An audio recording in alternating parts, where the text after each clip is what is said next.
Continuamos con el programa, tenemos un invitado de lujo, el doctor Francisco Fonseca, embajador de la República de El Salvador en Argentina. Francisco, muchas gracias por venir. No, muchas gracias por la oportunidad de permitirme estar acá. ¿Nos puedes comentar los desafíos que tienes por delante en este nuevo cargo, ya que eras embajador de tu país en Panamá, en este caso? ¿Cuáles son los temas pendientes desde la Embajada de Buenos Aires? Bueno, ya ni tan nuevo, ya casi 2 años de estar por acá, pero los desafíos siguen siendo los mismos. Es decir, en primer lugar, buscar cómo disminuir la brecha comercial entre nuestras dos naciones. Lamentablemente, respecto a nosotros, hay mucha diferencia negativa respecto a lo que ustedes exportan. Y ahora va a ser más complicado porque recordemos que ustedes están dolarizados, aquí el dólar se ha disparado, me imagino que esto puede afectar al comercio bilateral. Quizá no tanto, porque al final las necesidades siguen siendo las mismas y el consumo se mantiene a pesar de que ustedes tienen una fluctuación bastante grande en la moneda. Nosotros tenemos dolarizada la moneda desde hace más de 20 años, con lo cual se mantiene una estabilidad, al menos cambiaria, bastante buena. Pero bueno, lo que decía es que las necesidades se mantienen, hay interés, que eso es lo importante, interés de no solo de los productos argentinos en El Salvador, porque son de mucha calidad, sino también se ha despertado el interés de productos salvadoreños. Precisamente esta mañana estuve con el nuevo embajador de Argentina en El Salvador y tuvimos la oportunidad de estar compartiendo esta misión común en el plano así teórico, en una plática amistosa, porque decíamos, bueno, los dos tenemos esa misión de tender puentes a todos los niveles, pero también el nivel comercial entre las dos naciones. Y veíamos de que sí es posible, porque en los mercados locales argentino y salvadoreño se ha despertado recíprocamente interés en nuestros productos. Por ejemplo, el café salvadoreño es es una marca. No, sin duda, Argentina está experimentando una gran ampliación en la degustación de café, de buen café. Entonces eso nos permite presentar el café salvadoreño, que es de muy buena calidad. Así es. Otro tema muy interesante de El Salvador es que está en el SICA, en esta unión de los países centroamericanos. En este caso, este proceso de integración puede servir para acrecentar el comercio con los países de América del Sur. A ver, el SICA como proceso de integración ya tiene varias décadas y en realidad ha dado frutos en su relación sobre todo con América del Norte y Europa y algunos países asiáticos. De hecho, nosotros tenemos como sistema de integración tratados de libre comercio con Norteamérica, México, Canadá, Estados Unidos, con la Unión Europea y con Corea, y en algún caso después se tuvo que tomar distancia respecto a alguna de las naciones con Taiwán. Ahora ya se empieza a hablar también de relación como sistema con otras naciones asiáticas. Aún eso está por verse, pero lo que sí es cierto es que no se ha mirado hasta el momento hacia el sur.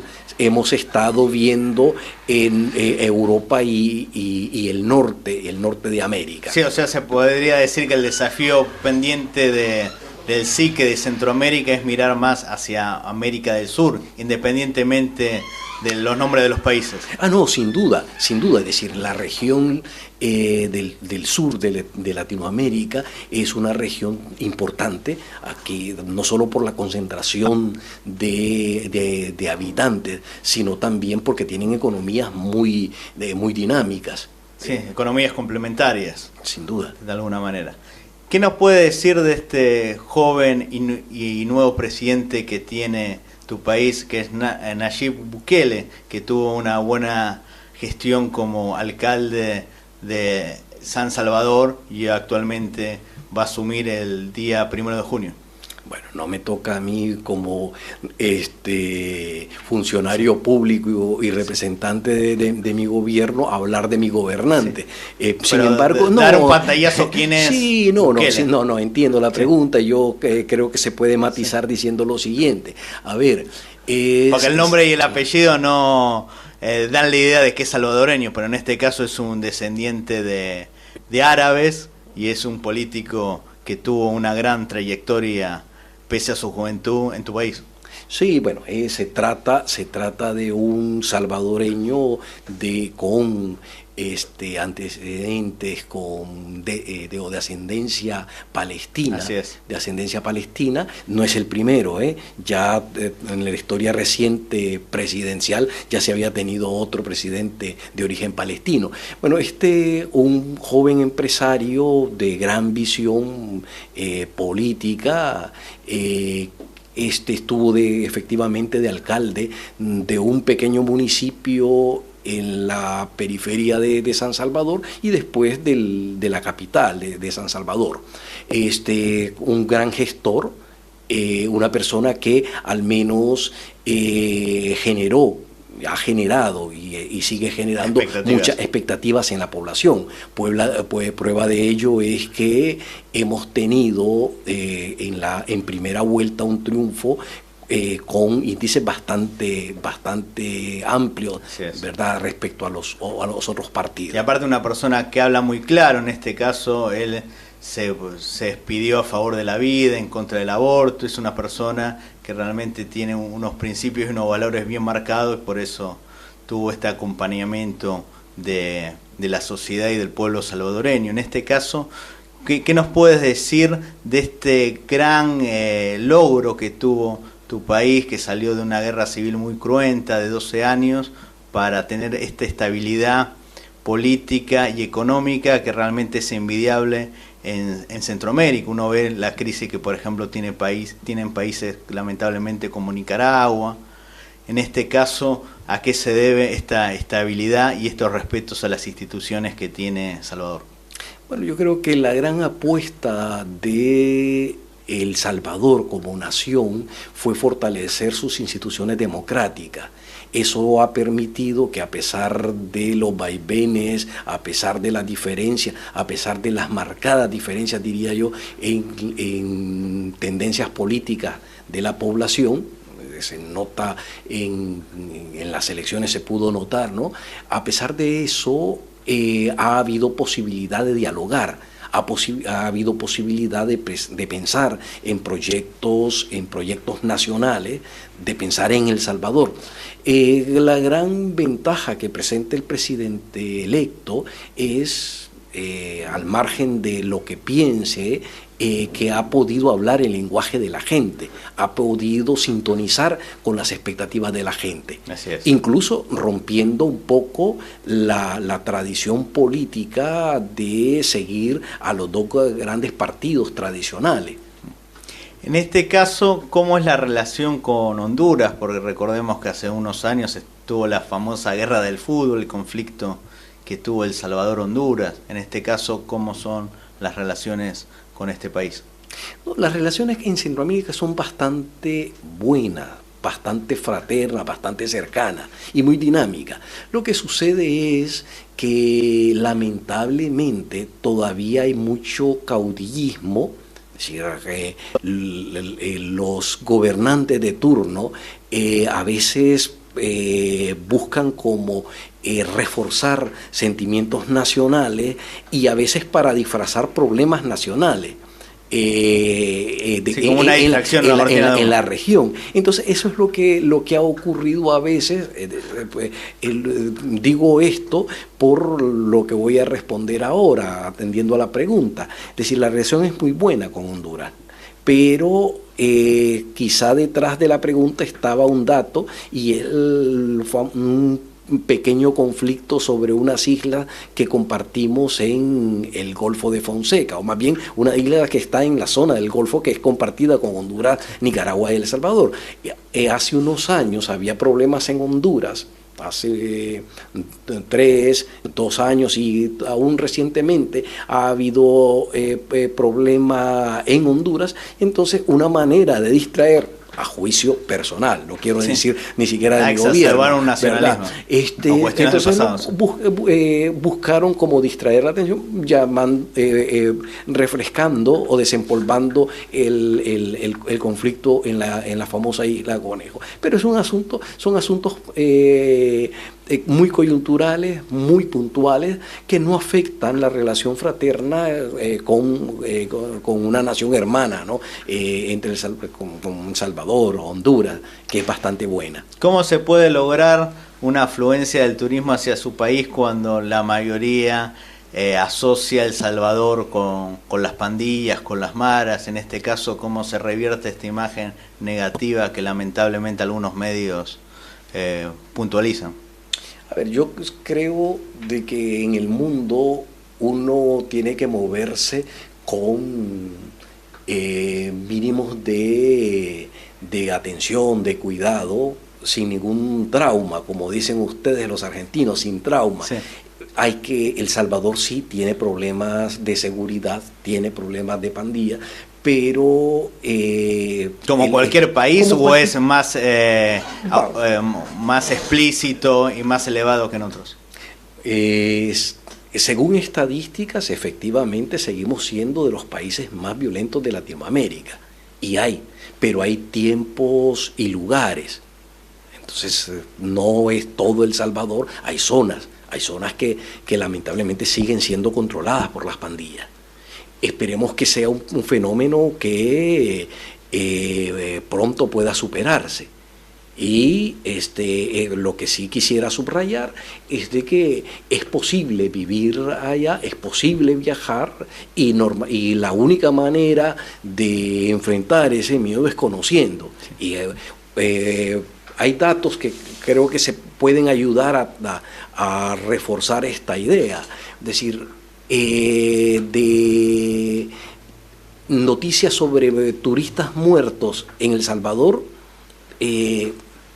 yo he tenido en los últimos 10 años un par de ellas, ¿Qué quiero decir con esto? Sin entrar a comparar que en otras zonas hay atentados. Sí, de alguna manera no afectaría al turismo. Sí, yo creo de que está muy focalizado. Es decir, la violencia es violencia entre pandillas. A veces sí. Puede suceder que alguien se encuentre en fuego cruzado, o que sea fruto de una extorsión y se resista a algún asunto, pero son cuestiones tremendamente aisladas, son fenómenos que no paralizan. Y bueno, prueba de ello es que hemos en los últimos años incrementado el flujo de turistas a El Salvador. Así es. ¿Por qué se sabe tan poco de El Salvador aquí en Argentina? Porque uno quiere ver obras de teatros que hablan de El Salvador, o películas, o leer libros, y es muy difícil conseguirlo. ¿A qué se debe este desconocimiento que lamentablemente hay? Bueno, yo creo que lo mismo se pudiera decir respecto a Argentina, Guatemala, sí, de Argentina respecto a Guatemala, de Argentina respecto a... Sí, más que nada Centroamérica. Es Centroamérica, yo creo, y la culpa no la tenemos, no la tiene ni Argentina ni El Salvador, es decir, es un asunto que nuestra historia está marcada por la tradición en la comunicación, es decir, hemos estado volcados los centroamericanos al norte. México, nuestro inmediato y mayor referente, México, y después Estados Unidos. Normalmente no se baja. Yo ahora que estaba de embajador en Panamá, empezaba con el flujo migratorio salvadoreño, empezaba a llegar más salvadoreño a Panamá, pero era curioso, nosotros creíamos de que podía ser avalancha, pero no. ¿Por qué? Porque el referente siempre se mira al norte. Y lo mismo sucede respecto de Sudamérica. Sudamérica se mueve normalmente, tiene como referentes a los países vecinos del área o a Europa por origen étnico por el mismo o conocimiento, nacional, por las comunicaciones que mantuvieron a lo largo de su historia. Yo creo que es un asunto que ahora con la globalización, con la mejoría en las comunicaciones, ciertamente que el mundo es cada vez más chico, sí, y ya se va expandiendo el horizonte. Sí. La otra vez estuve viendo algo realmente que me llamó la atención, muy curioso en este país tan futbolero, el elogio que hizo Maradona hace unos años a un jugador que dicen que era uno de los mejores del mundo, pero lamentablemente quizás no tuvo la repercusión internacional, que era el famoso Mágico González, sí, sí, que deslumbró en Cádiz, en España, en la selección. En este caso, ¿qué nos puede decir de este gran deportista que realmente en un país futbolero como acá se debe admirar? No, pues ahí está todavía el Mágico, ahí está, y ciertamente fue un hombre que marcó muchísimo la historia deportiva salvadoreña. Lamentablemente son de esas figuras que la historia no las repite en serie, ¿verdad? Sí. Pero sí un gran inspirador de generaciones. Y bueno, en Europa se le aprecia muchísimo. En el sur de España en particular lo idolatran. Sí, ciertamente. Sí, hay cosas muy curiosas como el nuevo santo, que es Monseñor Romero. ¿Qué nos puede decir de este arzobispo que tuvo San Salvador, que llegó a los altares hace muy poco?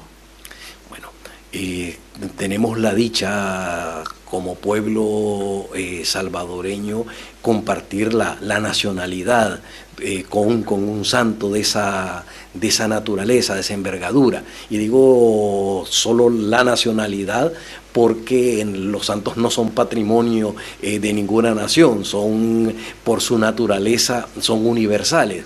Pero lo cierto es que es motivo de mucha alegría para el pueblo salvadoreño, es sin embargo un hombre, un santo marcado por su historia, que es una historia que todavía tiene aspectos o dimensiones que restañar heridas. Sin embargo, consideramos, y yo creo hablar en nombre de la mayoría de la población que vivió, sobre todo de mi generación en adelante, la gente que vivió el conflicto armado, encontró en él o encuentra en él una persona que hizo presente a Dios en un momento difícil. ¿Cómo está trabajando la embajada la parte cultural? Porque es muy importante estos acercamientos entre pueblos a través de la cultura. ¿Cómo están organizando las actividades durante el año? Sobre todo en el tema folclórico, artístico, cultural. Bueno, tenemos una comunidad salvadoreña muy pequeña. Ese es un factor que condiciona o limita la proyección, porque normalmente la proyección cultural o se hace con los ciudadanos de la propia nación o se hace para la propia nación. En este caso, la comunidad es pequeña, sin embargo, como institución, como embajada, estamos queriendo dar a conocer nuestra cultura y lo hacemos en algunos casos con esfuerzos comunes con otras embajadas, es decir, tratando de proyectar el conocimiento de Centroamérica o incluso alargando a Latinoamérica. Y luego prueba un ejemplo en un cine. que detrás de una película siempre hay una cosmovisión, hay una forma de ver el mundo, y en este caso la forma salvadoreña. Nos llenó de mucho gusto una muestra de cine que tuvimos el año pasado. Ese es un ejemplo, pero también tratamos de que se conozca en Argentina la cocina salvadoreña. Estamos queriendo tener algunos eventos donde se dé a conocer, o lo mismo la literatura. Hay escritores, poetas de gran altura que estamos y ya son conocidos, pero quisiéramos darlos a conocer más. Hay interés de parte de la embajada, y ese creemos que va a ser también un esfuerzo común con otras embajadas de la región centroamericana, de dar a conocer nuestra pintura. Hay pintores muy famosos, unos bien cotizados en Centroamérica, en El Salvador en concreto, que vale la pena darlos a conocer. Por ejemplo, en Argentina. Hay de distintos géneros. Acaba de morir uno que es muy representativo, se ha convertido en símbolo su obra, Fernando Llort. Y se ha convertido en símbolo porque hizo parte de su obra la historia del Salvador puesta en colores, y involucrando a campesinos de El Salvador. Hay en los últimos años mucha artesanía alusiva a su obra. Él murió recientemente. Ese es uno de los... Y hablar de la cultura maya, tuvo fortaleza en su país. Sí, bueno, y hay quienes la han retomado. Hay pintores que surgieron o comenzaron pintando o recreando la cultura maya, y que después cambiaron de género. Sin embargo, ese fue porque es un gran potencial. Ciertamente nosotros compartimos en nuestra historia, en nuestros orígenes étnicos, tenemos una raíz muy fuerte maya, y hay presencia todavía, hay unas pequeñas poblaciones a lo largo del territorio nacional, de población de origen maya. Sí, por eso es muy importante la participación suya y de la gente de la embajada en los medios de prensa para difundir estas cosas. Desde ya está a disposición Radio Antares y mi programa para difundir las actividades culturales que hace El Salvador, para que los argentinos conozcan más esta rica cultura que tiene su país. No, muchísimas gracias. Yo creo que sí es una gran oportunidad.